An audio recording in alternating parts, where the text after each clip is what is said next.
Hey, and welcome to the little prep that could. This one didn't turn out exactly 100% on plan.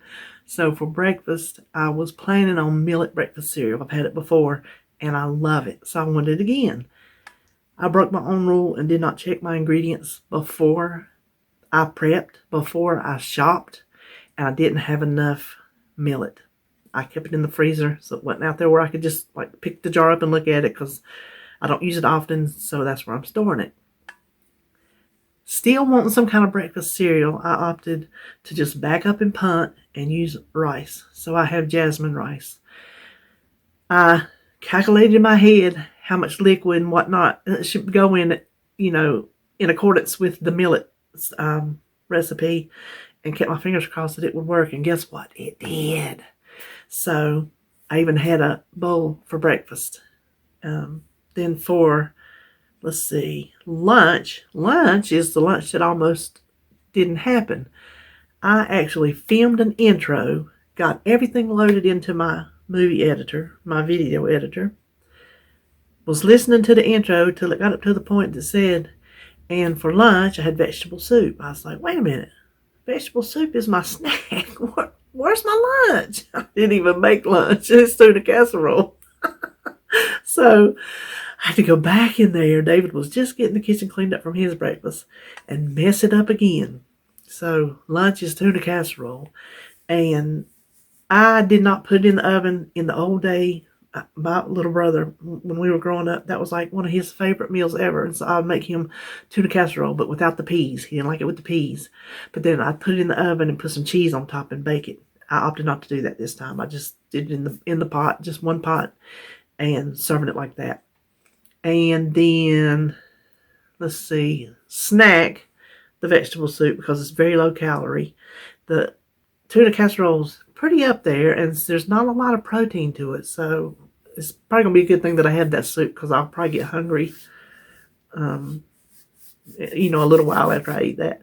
And then our dessert are some soft lemonade cookies, but they look like little cookie biscuits, little lemon biscuits. They're just little, and they just dropped, and they didn't spread or anything, and they're textured like a biscuit. I ate one and liked it, but David got up, he looked, he goes, oh, that's the lemon ones? I'm like, yeah. I said, try one. So he tasted it. He goes, most definitely. So they got his thumbs up. To me, they taste extra sweet because I changed the topping. I didn't do the topping like the recipe said, and I halved the recipe. But he said they still taste lemony enough to him. So that is what we're having this week. And now that I got it done, I feel good that I got everything accomplished that I was supposed to get accomplished in one form or the other. So all that being said, let's just turn around and get started. To start our breakfast cereal, I rinsed 2 cups of rice. I'm using jasmine rice. I rinsed it really well. We're going to add 2 cups of unsweetened almond milk and 2 cups of water. You can use, I don't know if you could use all almond milk or not. I don't think I would try it. 3/4 teaspoon of salt, 1 1.5 teaspoons of cinnamon, 2 teaspoons of vanilla, and then a 1/2 cup of raisins. Now, cook that until it comes to the boil and the cinnamon will dissolve. You can see there. Turn it to low, cover it, simmer it probably 20 minutes until all the liquid is absorbed and it's nice and tender. And you can see here it's very tender. This made 6 servings. I ate one this morning. I'm having 4 this week, and then I'm going to freeze one. Let's see how it works. I frozen regular cooked rice, so I'm going to see. I got a test batch going. Now, you can do raisins or not do raisins. That's up to you. Adjust your cinnamon. Now here, this is how I eat mine. I have to have sweetener, and since I'm watching my calories, I'm doing the monk fruit, and then I'm going to add a little bit of almond milk to loosen it up. I like it a little smoother, and your choice of how you want to sweeten it, if you want to sweeten it, is up to you, because when you cook it, there is no sweetener in it, so it's just plain rice, but you can taste the vanilla and the cinnamon. So it turned out to be a really tasty cereal. There, I was just showing you what it looks like when I get it all fixed up. And that's what I'll do after I heat it up during the week, just to loosen it back up. When it's hot, I'll just do the same thing to it. Next, for our tuna casserole, boil 12 ounces of noodles. I added more to it and didn't measure until after, so I got a little bit more than you should. You can do 8 to 12 ounces would make a good casserole. Now here I'm just showing you, instead of canned cream of mushroom or chicken soup, whatever kind of cream soup you want, I'm making my own. It takes literally about a minute to thicken. So just add the soup to your drained noodles. Just do it right in the same pan. Now I'm going to add 2 cans of tuna because I want it a little more flavorful for that much noodles. You can do 1 or 2, how much ever you want. And I'm adding 1 full can of sugar peas. I'm not cooking them first. Just stir everything together, and if it's a little bit too thick, add milk until it's the consistency you want.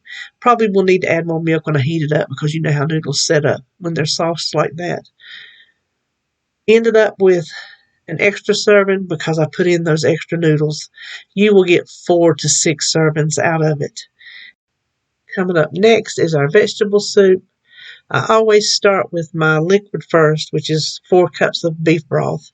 I like that better than chicken in vegetable soup. Then I'm adding a can of stewed tomatoes, and I'm not going to chop it up. I'm just going to leave them whole.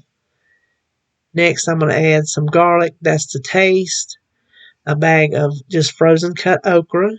A bag of mixed vegetables. And how much ever onion you want. So that's 1. I used up the rest in the fridge, and then I put the rest of this one back in the fridge. Now, I saved you can see I'm just showing you.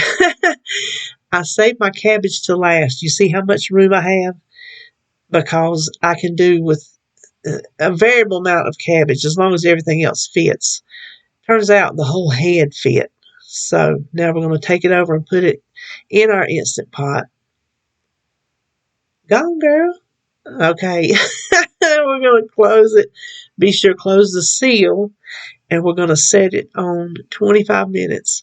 Now you can let it sit there and release pressure however long you need it to. It's not going to hurt. But at least give it 10 minutes before you let it off yourself.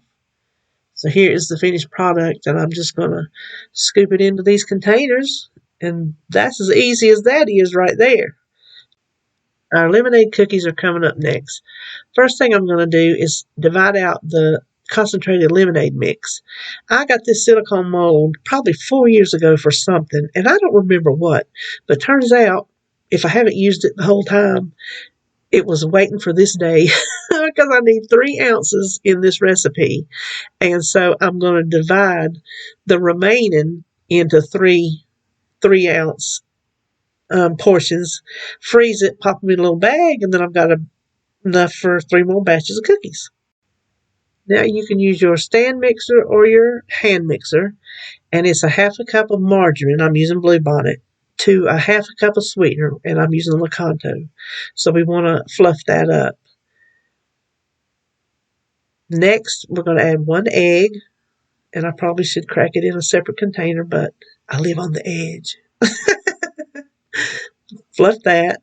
This is 1.5 cups of flour and 1 teaspoon of baking soda, not powder. We're going to do about half of it now and mix it in. And then we will add a total of 1 ounce of lemonade, so about a 1/2 ounce, and mix it in. And then the other half of the flour, mix it in. And why am I showing you this? Anyway, mix. And then the other part of the lemonade. So that last 2 ounces goes in the top, the glaze. So we'll mix that well. And you see what kind of dough it is. It is not sticky at all. I'm going to use my baking mat that I found at the thrift store. First time to use it, so I'm real excited about that. And we're just going to put teaspoonfuls down. Now, when you see them at the end, you'll notice how they look. So if you want them more uniform, roll them into balls and mash them down a little bit. They didn't bother me. So we're good. I thought I was going to get 36. I ended up getting 30, so my calories went up a little bit. While the cookies are baking at 400 degrees for only 8 minutes, I'm going to make a glaze. Now, this is optional. The recipe says after they're cooked to take that leftover lemon right there and just brush it over the top and sprinkle with sugar. Now, you could do that. You could sprinkle with real sugar. You could sprinkle with your favorite substitute. But I thought a glaze would be fun. So I'm using powdered monk fruit. You can use any powdered sweetener that you like, real or artificial, or substitute, I guess you would call it. I don't know. But I just wanted you to see how it's just a little bit of trial and error until you get it the way that you want it to be. Now I'm going to show you the consistency that, can you see that? That really fast. Anyway, you see how they look like little biscuits? That's what I'm saying. You can roll them and flatten them out. For the glaze, just spoon it on top.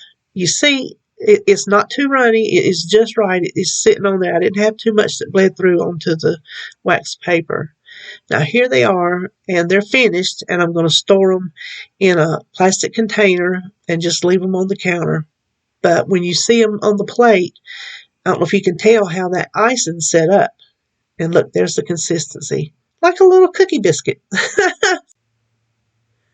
So, for breakfast, we're having the rice cereal. It comes in at 275 calories, which is more than the millet, but that's okay.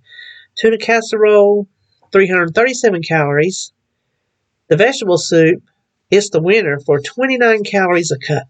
Can't beat it. And our little lemonade cookies, lemon biscuits, 48 calories a piece. They went up a little bit. So that's what I'm having this week. And have a good week yourself, and I will see you on my next video.